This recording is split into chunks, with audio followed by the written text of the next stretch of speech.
Hi, I'm Stephanie from the Eli Monster, and today I'm going to show you how to do a super easy, super awesome faux double-tiered skirt for kids featuring Michael Miller's newest line, Road Trip. I was chosen to be a content creator for Michael Miller Fabrics through sewingportfolios.com. It's a free website that you can join and upload your creations and connect with other sewers of all levels worldwide and sewing-related businesses, and test for new sewing patterns or try new fabrics or enter giveaways. And I really suggest that you join because it's a pretty awesome website. So we just moved to Colorado a few months ago and we're pretty pumped about it because we're outdoorsy people and everybody here is camping or hiking or snowshoeing or skiing. We happen to live pretty close to a big ski resort, so we're going to try skiing. And so I was really excited when I opened the box from Michael Miller, and you open the box and the very top fabric is this, and it's camper vans.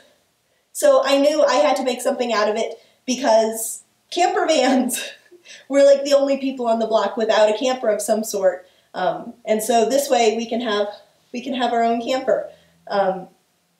This is Hit the Road, and I believe the colorway is Happy. And it's a very fitting colorway name because it's such a happy colorway. This one has pink details in the vans and the flowers. And so this will be the main body of the skirt. And then I chose this amazing lollipop tree. It's not quite a mustardy yellow, but it's a really rich yellow with pink trees. And I believe the colorway is Starfruit in this one. And so this will be our accent, kind of a faux layer underneath. And so, yeah, when I saw these two, I knew that something had to be made out of them. To make this skirt, you need 2 pieces of coordinating fabric. I've already gushed about why I chose the fabrics that I chose. You need 1-inch wide elastic and then a measuring tape to measure your model. I'm also putting up a chart for general sizes, but if your child is like mine, who is super skinny and super tall, you need to make a custom skirt for them. Otherwise it'll be too short or it will fall off of them. How much elastic do you need? You need your child's waist measurement plus 1 inch, because then when you overlap your elastic and you sew it, that will make the elastic slightly smaller than the child's waist, which will keep the skirt up where it needs to be without squeezing them in half. All right, how do we sew this?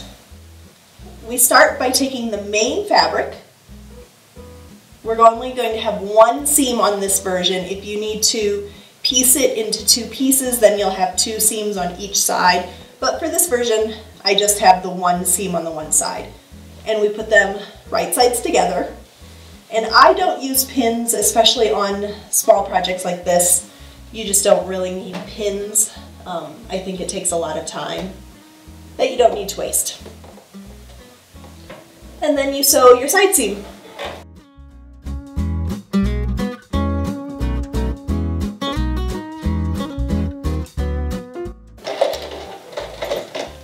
So you have the main fabric sewn, and then you do the same for your accent fabric. And again, right sides together.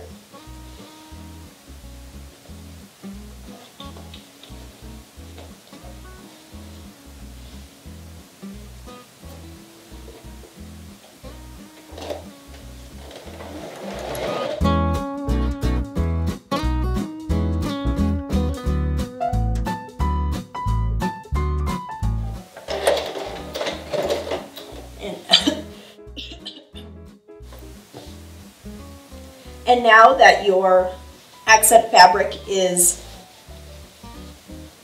sewn, you'll want to fold this in half, just like this.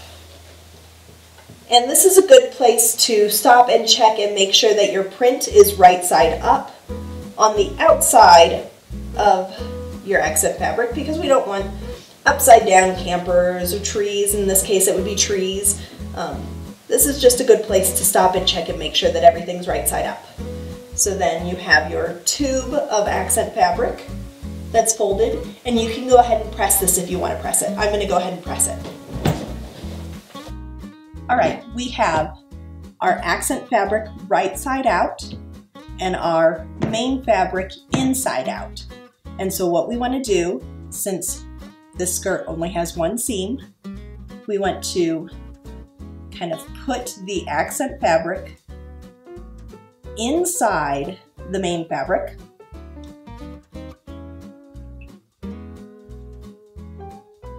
Just like so. You can see the accent fabric. And again, I don't use pins. If you are uncomfortable sewing without pins, by all means, go ahead and use pins. I just feel like I have more control over lining up the fabric if I don't have to mess with pins. And then you want to go ahead and sew the layers. So it'll be 3 layers. Accent fabric, main fabric. And just go ahead and sew them together.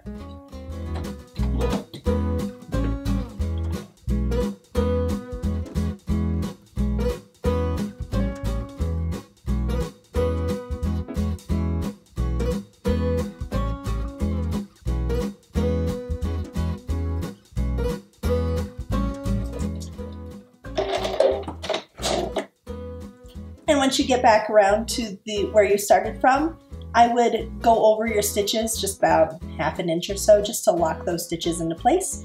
And then we could turn the whole thing right side up.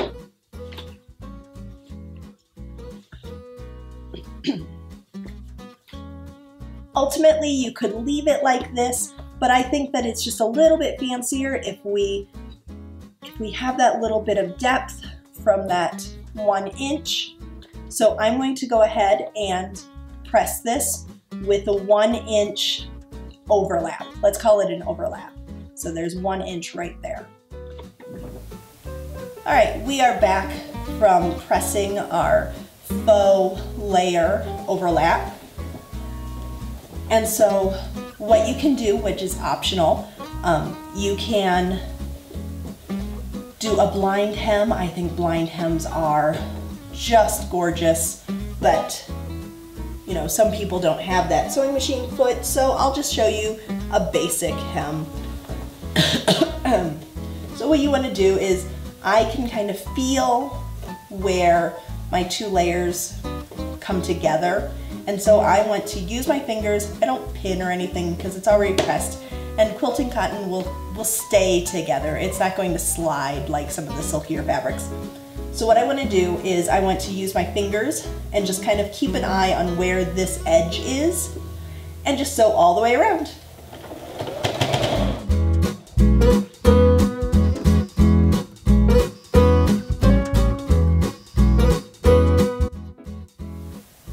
And just keep working it and using your fingers to continue to feel for that edge.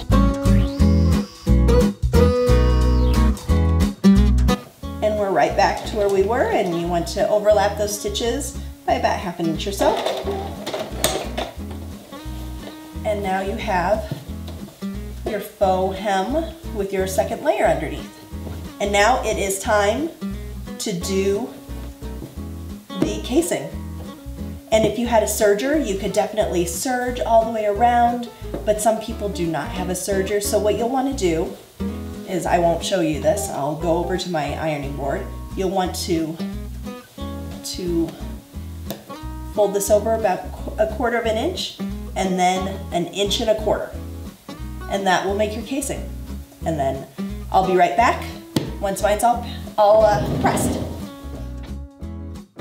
Here we are with our freshly pressed waistband. So we did the 1/4 inch and then the 1 1/4 inch. You can always make the casing a little wider if you want that wiggle room.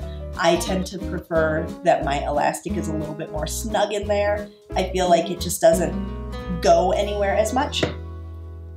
So I like folding it over again, the 1 1/4. And then what you'll want to do is, I like to put my seam on the side, fold it in half, and kind of mark where the middle is, or just make a note.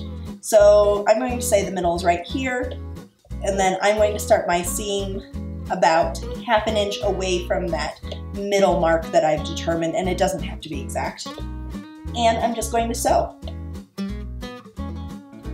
And this one I want to sew, normally I have a 3/8 inch allowance, seam allowance. This one I'm going to sew about 1/8 of an inch so it catches the folded under bit, so it doesn't fly free, and then you'll have frays when you wash it. And then around we go again.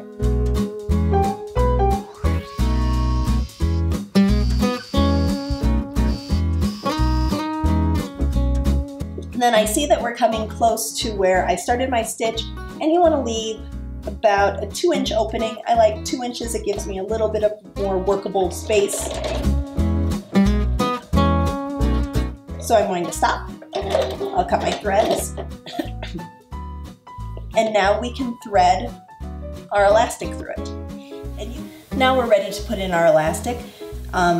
You can buy fancy tools at the store to thread elastic through, but I like to use just a very basic safety pin. It's something that you usually have around the house unless you are my household where they all disappear and I can go through packs of 100 like it's water. Anyway, hopefully you have a safety pin. If not, you should buy a pack because they are very handy. And you just thread it through. And one trick to doing this is to make sure that you don't twist. You don't twist the elastic. And you can feel that if it does happen, and then you can go back and fix it. And you just thread.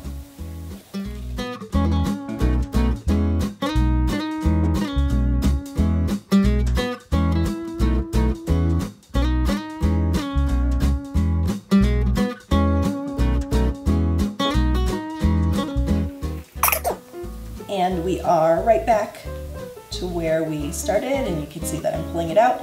And you notice that I left a pretty big tail. It could probably get, you know.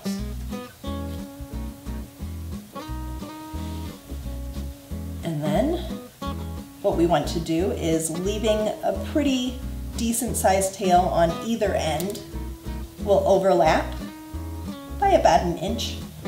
And then just run it back and forth through the sewing machine a few times. I like to make a W shape. It's just something I've always done. You can just go back and forth across the same line, but I like the W shape.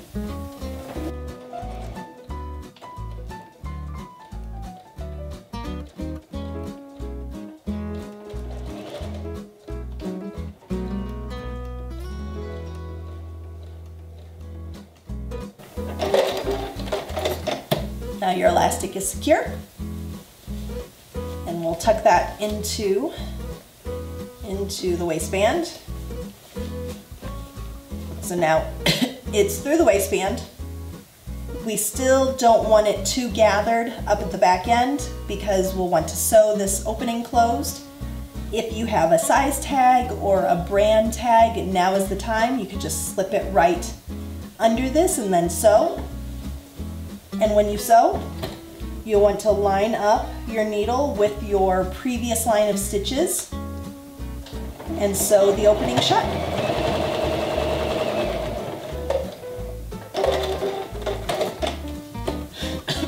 Now that the opening is all the way shut, you can kind of even out your gathers, flip it right side out, and you have just made yourself the most adorable little skirt ever. And that is it.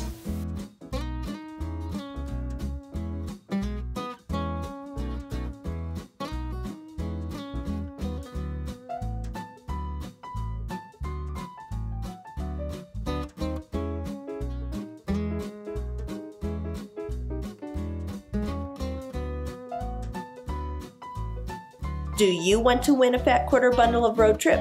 Comment below and tag a friend for your chance to win.